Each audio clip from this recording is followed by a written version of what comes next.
These low rates are locked in, and so is the coverage amount. Hundreds of thousands of seniors have taken advantage of our low-cost plans built with seniors' budgets in mind.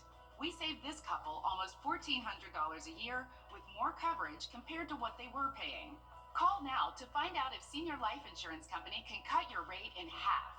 The quote is absolutely free. Switch to Senior Life and stop paying too much. Call now. People don't realize how much stress is on you when you have a big accident. I had 5 surgeries after that. When Ken took over my battle, I have more time and less stress to focus on my healing. One call, that's all. If you've been injured, we take immediate action to get you the help you need. The call. As soon as I called Austin Jackson, I was very assured and at ease. The response. They handled everything so that I can focus on getting better. The work. They took on the insurance company for me. The result. I am very happy with the settlement I received. That's why you get the Augusta guy. Call Austin Jackson, the Augusta guy, 706-724-7224. No matter what your favorite 224. No matter what your favorite Braves moment is. Struck him out.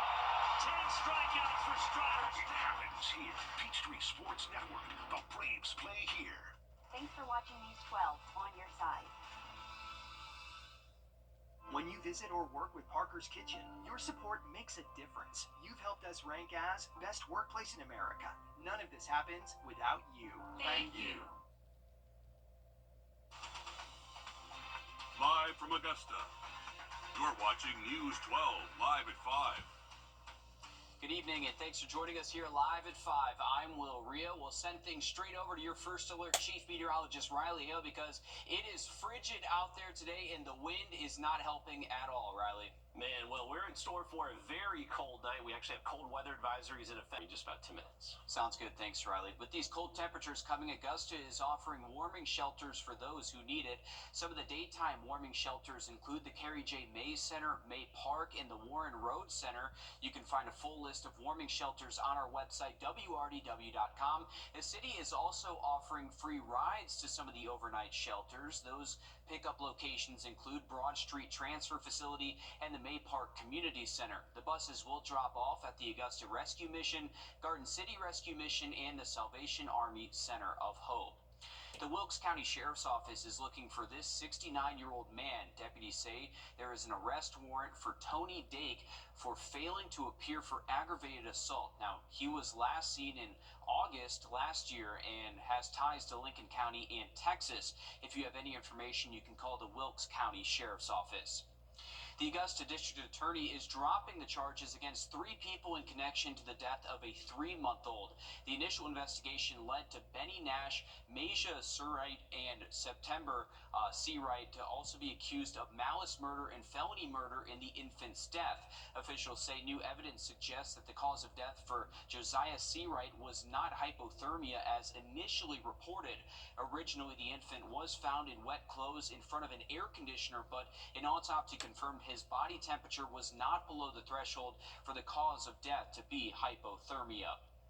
Some South Carolina law President Donald Trump announced new appointments to the Council of Governors, including Georgia's Brian Kemp and South Carolina's Henry McMaster. The Council of Governors was created by former President Barack Obama and is made of 10 governors with no more than 5 from the same party. The council works to strengthen state and federal partnerships on different matters like defense and disaster response. South Carolina leaders say one of the most pressing issues right now is figuring out how to ensure lights stay on all across the state for years to come. As the Palmetto State experiences more and more growth, they say its energy generation needs to expand as well. Your South Carolina State House reporter Mary Green has the details. Finding a way to expand South Carolina's energy capacity is a top priority this year for leaders in both chambers of the General Assembly, as well as for the governor. But exactly how to do that is still being worked out. Why do we need this bill? South Carolina is at the precipice of an energy crisis. Last week, the House of Representatives overwhelmingly passed an expansive energy reform bill. It's very similar to legislation the House approved last spring, on which senators pumped the brakes to further study the issue over the summer and the fall, and to hear from key stakeholders like utility executives. They've done that, and now the House bill has crossed over into the Senate, where it got its first hearing Thursday. We've seen the rapid pace with which this bill moved through the House. We'd ask that you consider every opportunity to protect ratepayers throughout this process. Senators heard public testimony on the bill from environmental groups who shared concerns about it. Despite some good changes, this bill still has many dangerous provisions that will serve to prioritize utility profits over the public interest. The bill would give lawmakers blessing to a natural gas plant in Colleton County, a joint project between Dominion Energy and state-owned Santee Cooper. It would also encourage more nuclear energy development, change the power plant permitting and appeals processes, and leave the state's Public Service Commission as it is. Senate leaders expect the bill to change. I think we'll come up with a number of issues that we want to try to address, and once we get it on paper, we'll begin those conversations and we'll sit down and try to work stuff out, but I'm hopeful we can get there. And the main driver of South Carolina's need for more energy is industrial growth.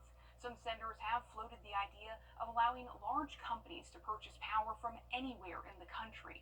Senate Republican leader Shane Massey says he believes there is support in the legislature to at least give that idea some serious consideration. Reporting from the State House, I'm Mary Green. And senators plan to hold another hearing to take more testimony on this bill next week. They say it could come up for a debate on the Senate floor sometime next month.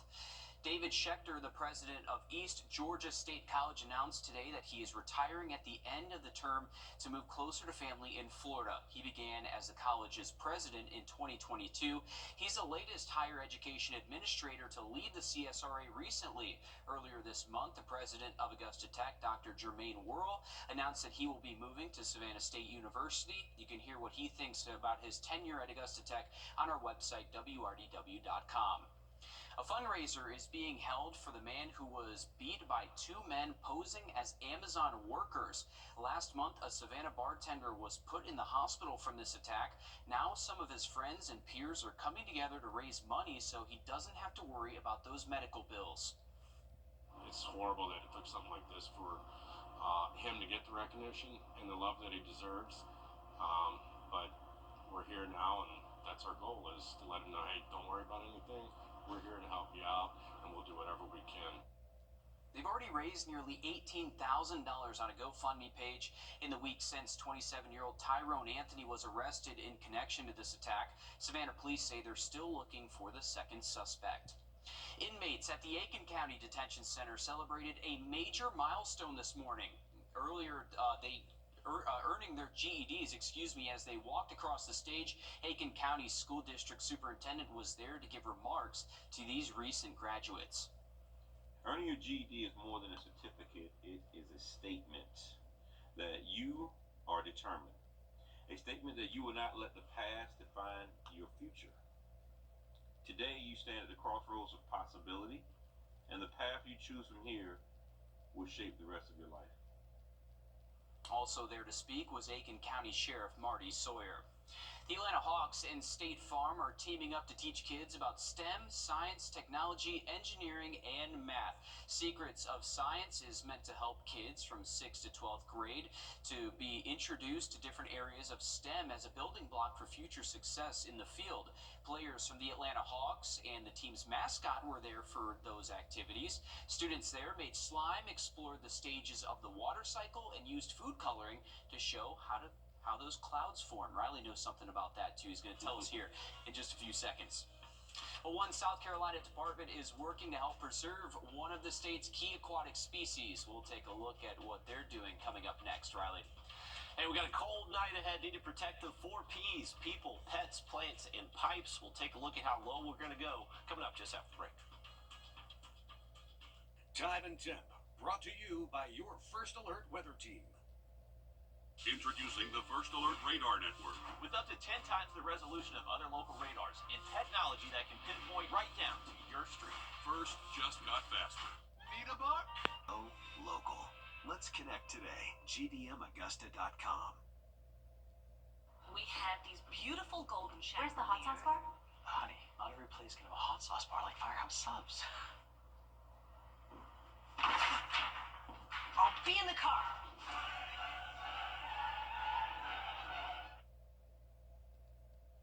Well, tonight we're in for some extremely cold temperatures, and with that kind of cold, you need to watch out for your pipes. We talked with Meets Plumbing today, and they say they've seen many pipe issues so far this winter, and they expect more tonight.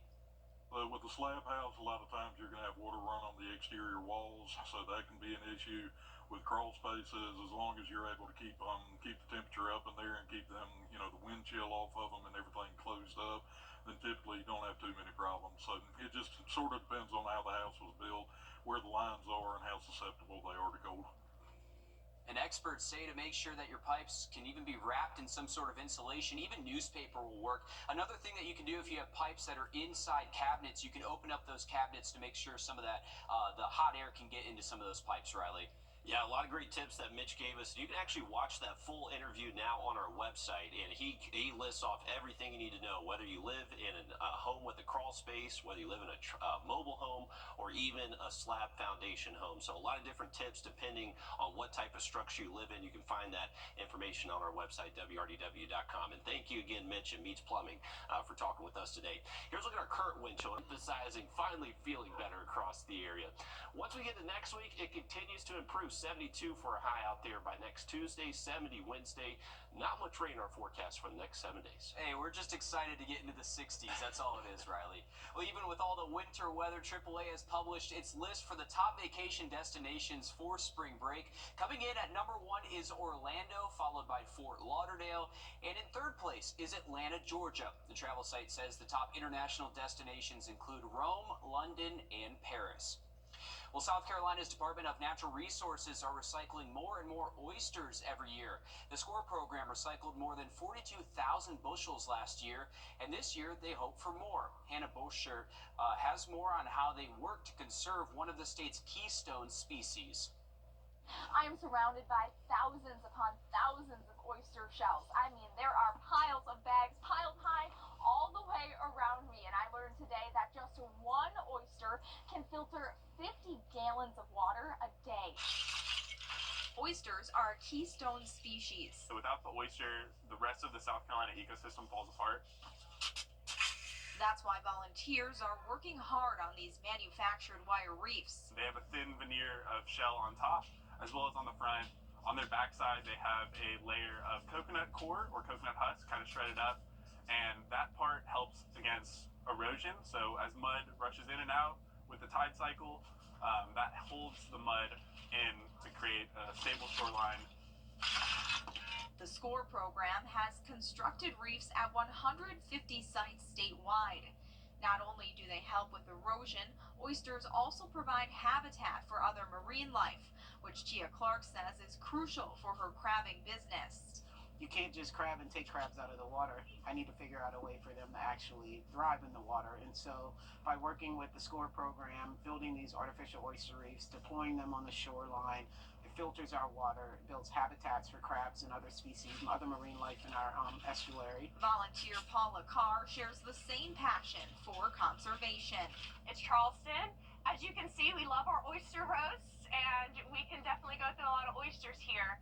So it's a natural resource, and it's a very important natural resource. And coming out here and making these NWRs is a way for us to give it back. And each week they're working to create more reefs to help more oysters. One group is trying to help at-risk youth with a musical spin. We'll show you how this program is helping not just the kids participating after this.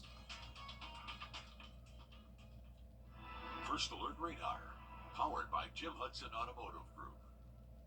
Get better. Hey, you're going to be looking good in your new Challenger and Charger. New Dodge Charger GT, only $32 grand. See them all, JeepCheap.com. We make buying easy. I look at her and I see my future. She is the promise that gives meaning to each new day. Her love holds us close and guides us. She is, and always will be, my everything. I celebrate her with a jeweler that I trust, that's Windsor. A program for kids and teens with rough backgrounds is giving them a way to change how they see their emotions. Sawyer Bussey has more on how a drumming program is leaving an impact on both students and instructors. Talk to me about healing. I just, playing the drums, but it's like, it does something to me, you know what I'm saying? And I feel like I'm a different person playing the drums. Talk to me about grace. Where we help them with learning new coping skills, learning new life skills for their challenging behavior. Talk to me about second chances. Our babies are here because of, you see this rap sheet that they have. This rap sheet is full of, they're runners, they're cutters, they're all of these things. When it comes to performing, I'm showing people their gifts. We're here at Youth Village's Inner Harbor campus. It's a residential facility for at-risk youth. Teens take part in the drumming program. Today they are performing as part of the organization's Black History Month celebration. It's easy to follow the music, beat by beat, but the teens performing are finding a goodness that is all their own. It gives me purpose. It helps me communicate without saying something. It's like if I communicate through the drum, it's more effective. This program has been a part of the organization for decades. Even though they have rough days and they still make mistakes, that if I can just get at them one time, that means I've done my job.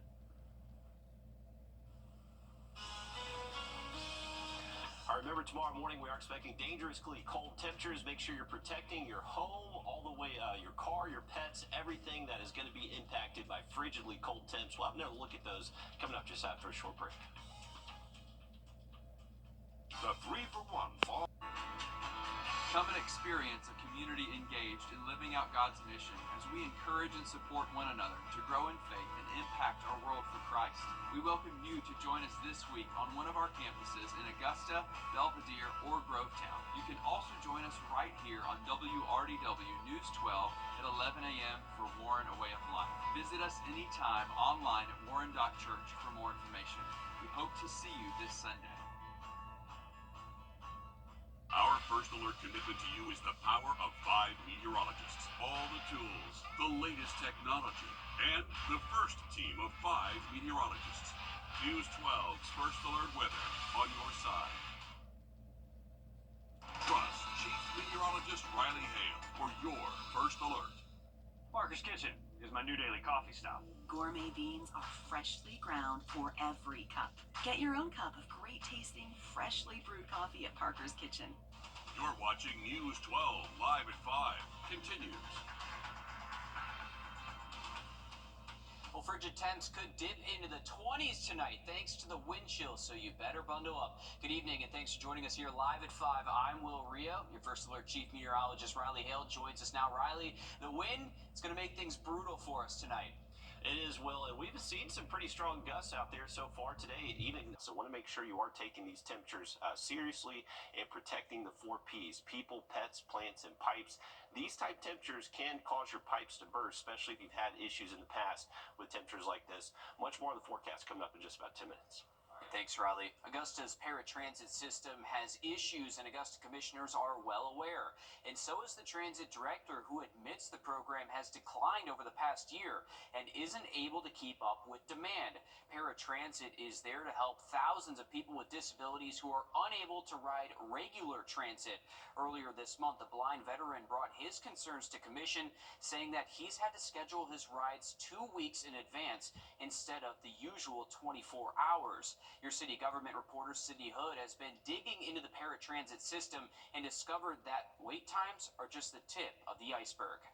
It's a supply and demand issue transit faces. The demand for services is there, but supplies, on the other hand, are a struggle. For example, 6 drivers total for paratransit, serving roughly 5,000 clients. And according to the transit deputy director, the demand is only growing. He says they are training new drivers and getting new buses, but buying a bus, it's not the same as buying a new car. roughly 42% of the paratransit buses are beyond their expiration date. Director Page says a paratransit bus purchased in 2016 has a life expectancy of 5 years. Right now, there are 3 paratransit buses purchased in 2016 running, and one of those buses is actually down right now. So 6 operating buses covering thousands of people who rely on this as their only means of transportation.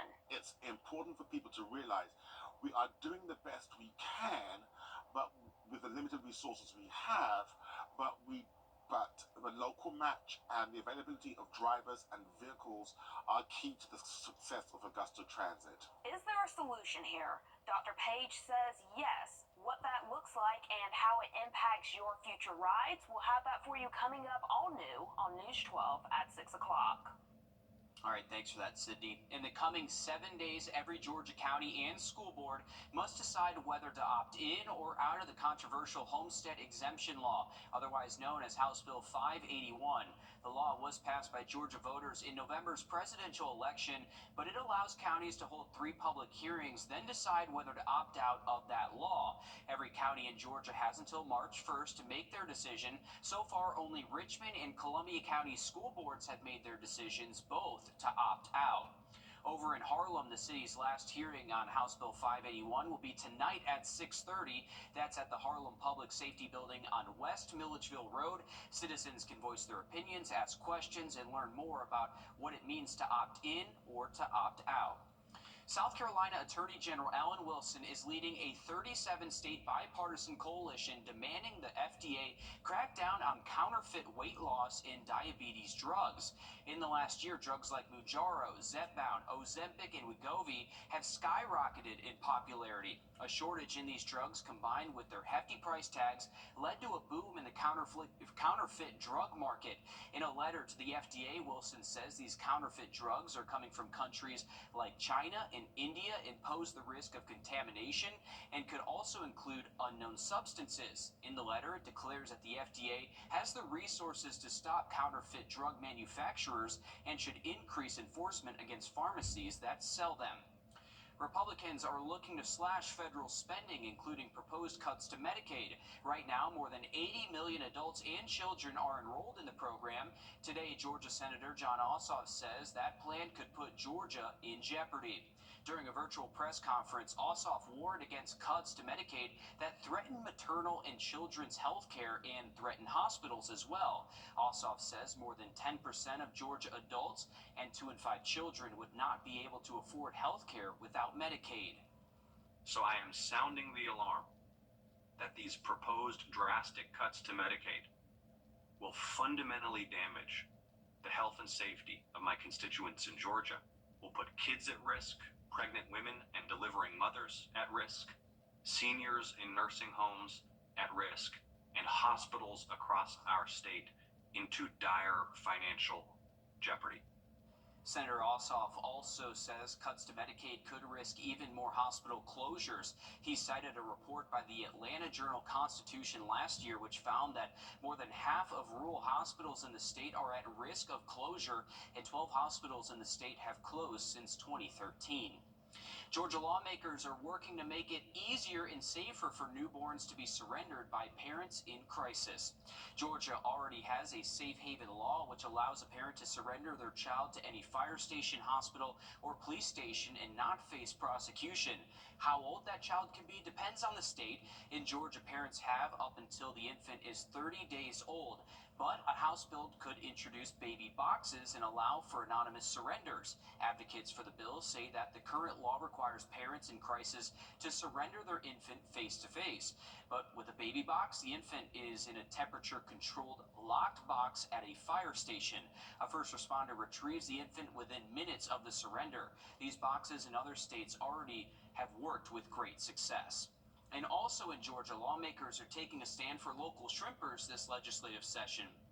Now this week, Georgia's House passed a bill that would require restaurants to clearly post what country your seafood comes from. Lawmakers say it's to protect Georgia's domestic shrimping industry following an influx of foreign imports over the past few years, undercutting local prices. or the fish house, you should know whether or not they're wild-caught Georgia shrimp if you live in Georgia. Then you make your choice. I don't want to find out too late that it made me sick. The bill now heads to the Senate. Georgia wants to be the leader when it comes to electric vehicles and the batteries that power them. At a roundtable this week, state leaders discussed the importance of EV investments. The battery supply chain for EVs supports more than $27 billion in investments within the state and tens of thousands of jobs. Congressman Buddy Carter also adding domestic manufacturing helps national security through energy dominance. Hyundai, LG Energy Solutions, and Rivian are just some of the businesses building manufacturing facilities all across the Peach State. And still ahead, a revolutionary program in Georgia is saving lives before a trauma patient arrives at the hospital. How it works coming up after the break. Riley? Well, later tonight by around 10 p.m., some places in the CSRA could already feel below 20 degrees. Dangerous cold tonight. We'll have more of the forecast coming up. Time and Temp, brought to you by your First Alert weather team. It's the coldest time of year in the CSRA. To stay up to date on anything winter weather to severe weather, download our First Alert weather app to get the most accurate forecast in our area. Most Planet Fitness clubs are And warmer air to arrive, getting back to spring-like conditions by next Monday, Tuesday, Wednesday. Plenty of sunshine next week, but possibly a stray shower by Thursday. All right, thanks, Riley. A Georgia woman's life is saved after she received a blood transfusion before she gets to the hospital. This is part of a new program with the Cobb County Fire and Emergency Services Department, who before could not give a blood transfusion out in the field. Jasmina Alston explains how this changes the game for first responders. Could not get a blood pressure, and I knew she needed blood to save her life. So it's currently right now at 4 degrees Celsius. In those critical moments, David Kleiman grabbed a unit of red blood cells and got to work. Kleiman was one of the responding paramedics Tuesday afternoon when a woman was ejected in a car accident on Veterans Memorial Highway. She had multiple injuries, including a partially amputated arm and no pulse. Kleiman says after administering the warm blood, the patient woke up. For me to give 1 unit of packed red blood cells and her to start talking to me, it's just mind-blowing. This was the first pre-hospital blood transfusion in Cobb County after Cobb County Fire and Emergency Services launched this new program on February 14th. We always want people to be safe. You know, wear your seatbelts, do something safe. But if this happens and you're in Cobb County, we're going to give you a fighting chance. What you see is a cooler of blood equipment, but for paramedics like Kleiman, this is the difference between life and death. And while he says it is expensive to keep and store this blood, he hopes to see similar programs across the country. You know, last year we identified 72 trauma patients that we could get blood to make a difference, either save their lives or get them to the hospital where the trauma surgeon or the surgeons, the ER could save their life. This program in Cobb County is one of the first in the entire state to have certain emergency crews carrying blood bags and plasma. You might be surprised some of the apps on your phone that have access to your camera, your microphone, your photos, and your contacts. I'm Jamie Tucker coming up, how to protect your most important data from the companies that want to take it.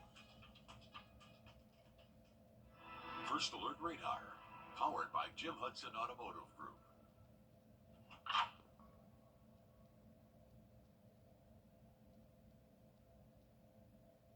Our smartphones have become part of our daily lives, but our phones are sharing some of our information and data without us even knowing it.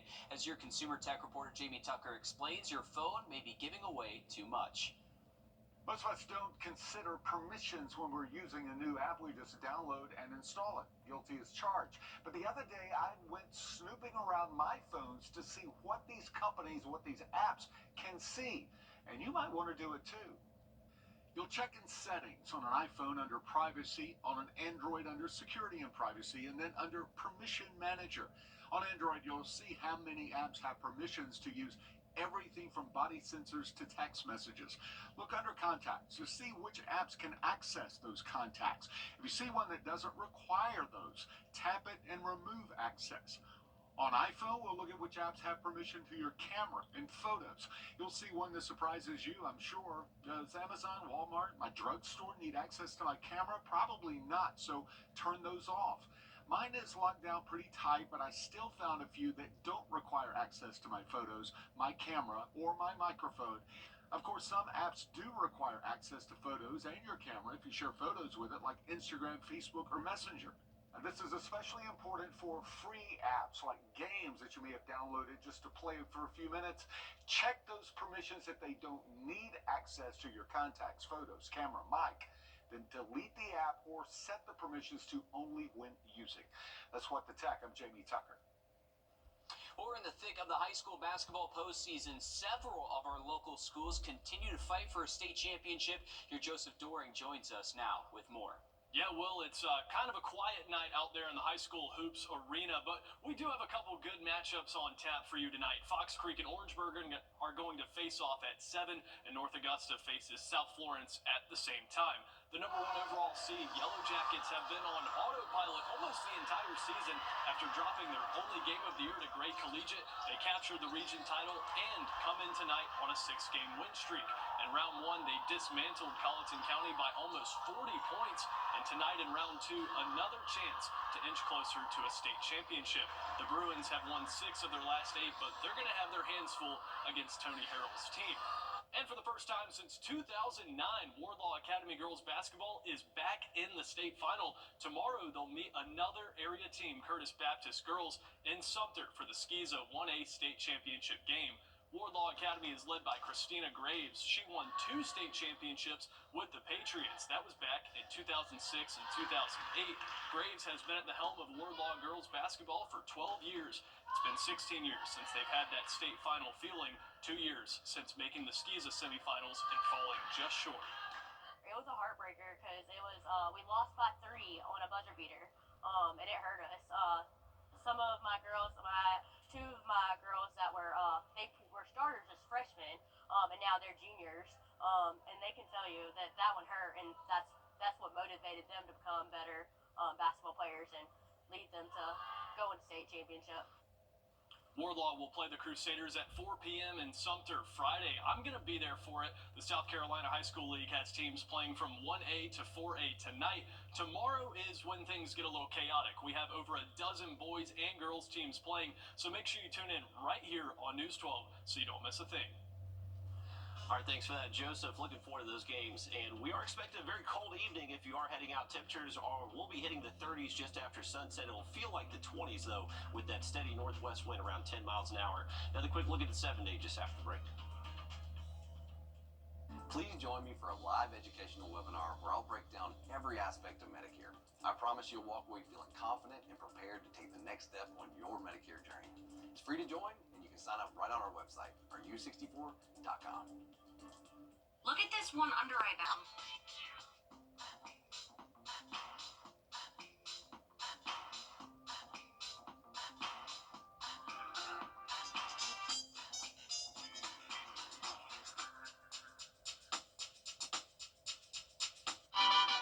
Never took you for a mariachi guy. Really not a huge fan, but seems to be all of us do these days.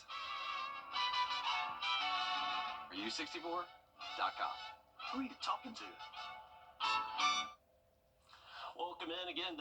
We are looking at a very cold afternoon and a chilly night. Want to give you a view over Plant Vogel. This is definitely going to be pumping out some power tonight, keeping us warm, and we are going to need to crank up that heat tonight. Temperatures right now 43 degrees. It feels like 36 though, so that wind chill is definitely going to be a big factor heading into tonight.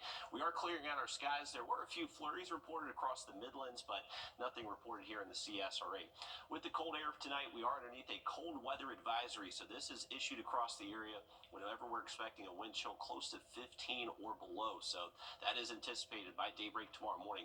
Our actual low temps will be anywhere from around 17 to 22 degrees, but the thing is, with just a 5-mile-an-hour wind, it will make those temperatures feel 2 to 3, 5 degrees cooler than what that actual temp is. So be prepared for that. Definitely going to be a cold start to the day. Now, once we get to the weekend, it does start to warm up a little bit, and we will see plenty of sunshine through the weekend. As we head to next week, that's when we're talking more spring-like temperatures, 70s Tuesday and Wednesday. All right, thanks, Riley. Stick with us. We'll have more news, weather, and sports coming up after a short break on News 12 at 6 o'clock.